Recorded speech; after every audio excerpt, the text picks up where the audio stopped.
It started with a realization. It was quite a while ago, really, in a library, I thought. This library wasn't as nice as my library back home. So walking back, I started to wonder.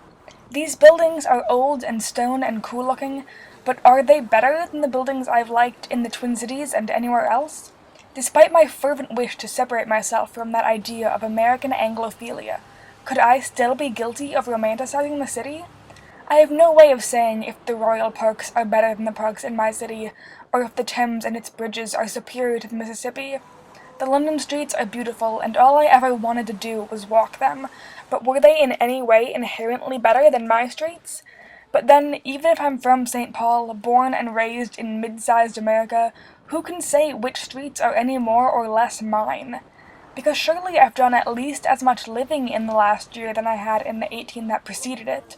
Surely I can lay some sort of claim to this city, where so quickly I felt I belong, which in more than one way redefined what it meant to come home. And I think about how strange the world is, that I can close my eyes and you can tell me about a river, a bridge, a cathedral, and St. Paul, and then in that moment, I don't know where I am.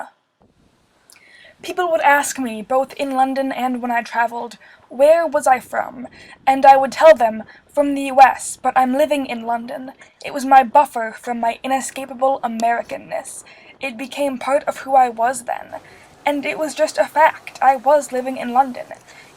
Even if some days I felt like I was simply skating on the surface of the city, trapped in my abnormal state of finite, long-form academic tourism. But I lived in that city. I brought groceries, and I wandered, and I sightsaw, and ran errands, and went out, and I walked home after dark. And whenever I go back, because I will go back, it won't be the same.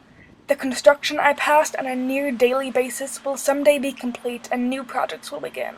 Shops will open and close, and the ever-moving crowd of people that make up the city will continue in their motion to a whole new formation. It's a terrible thing to have to leave a place that you love, and I found that I fall in love with places far too easily.